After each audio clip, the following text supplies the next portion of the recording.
What's up, YouTube? I want to do a video on a product I just got in the mail yesterday and got put on. It is a Thordsen's frs-15 stock. This is the non-enhanced version. The enhanced has QD mounts on the side on the tube here, but the standard like this does have QD mounts on the actual stock portion.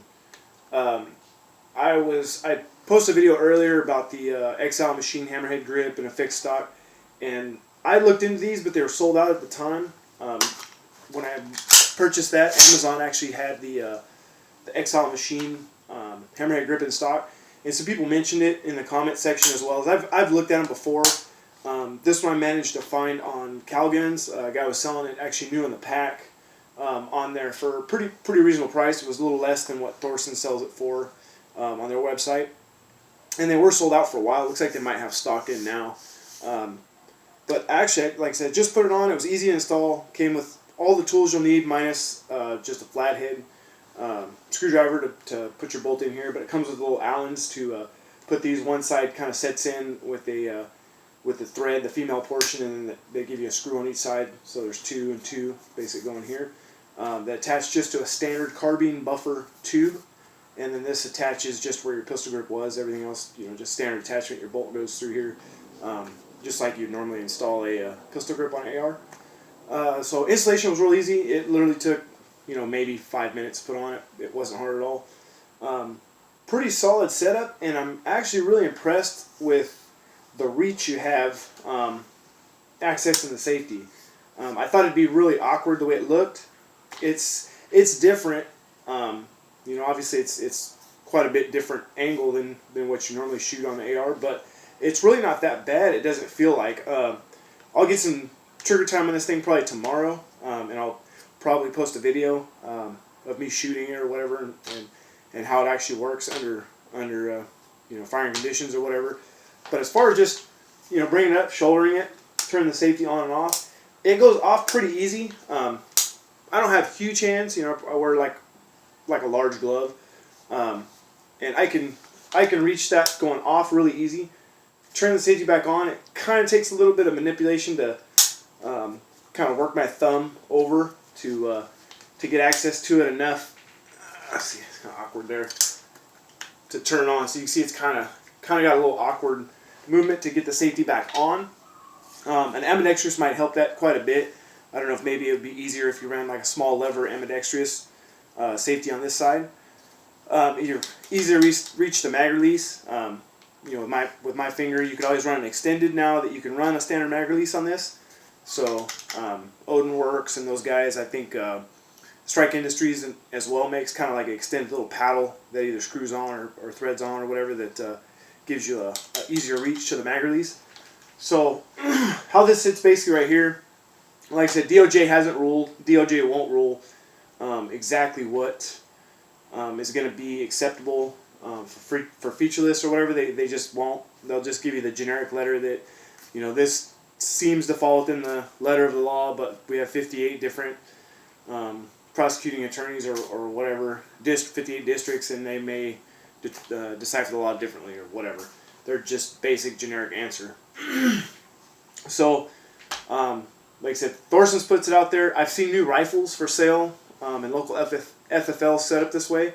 So I feel a little more comfortable when you can walk in and buy one in this configuration, because obviously if whoever puts that rifle out as a company is staking their reputation on the line or whatever, and those guys have money to pay for big lawyers and stuff, so they wouldn't do it. They wouldn't take the risk if they didn't think it obviously complied with what their lawyers tell them, the definition of the law.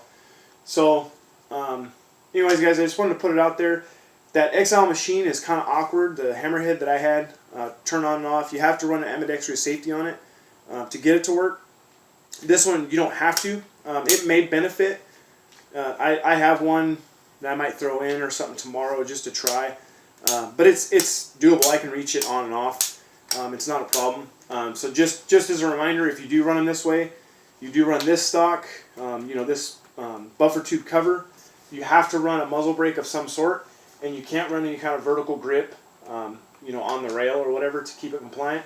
One question was asked on the bayonet lugs. Bayonet lugs never was a specific California feature.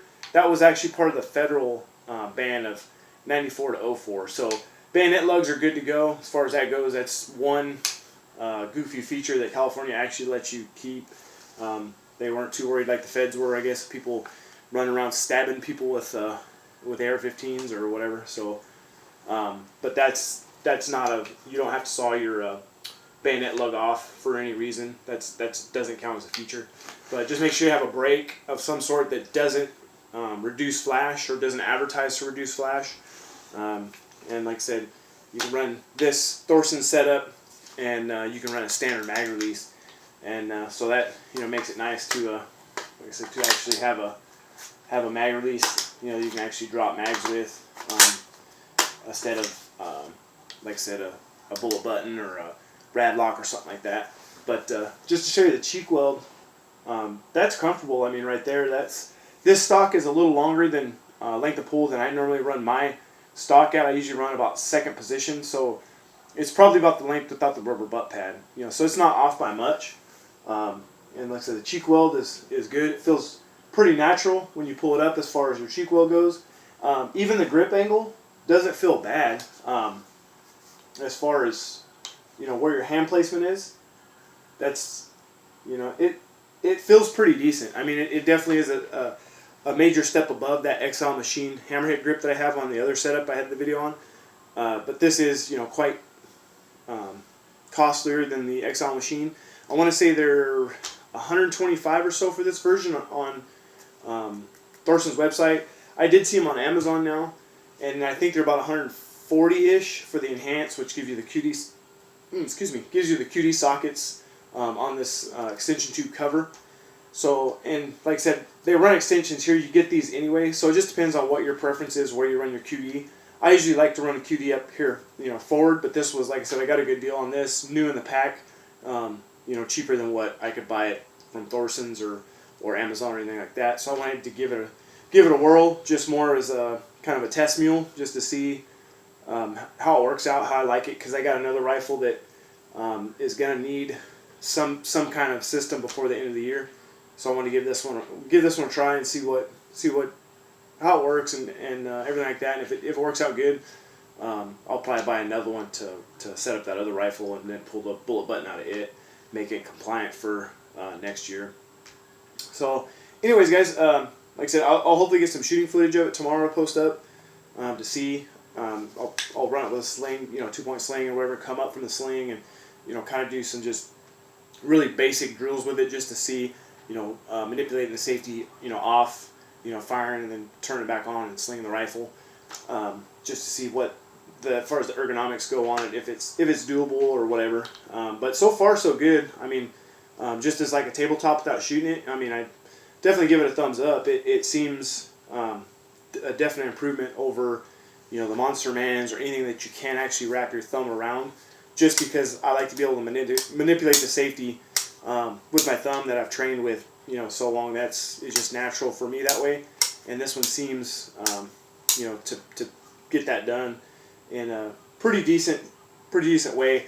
Stock seems, like I said, pretty rigid. I mean, I don't feel like any flex, or it doesn't feel really cheap. I mean, it doesn't seem like it's super duper, quality as far as like the thickness of the stuff, but it all seems serviceable.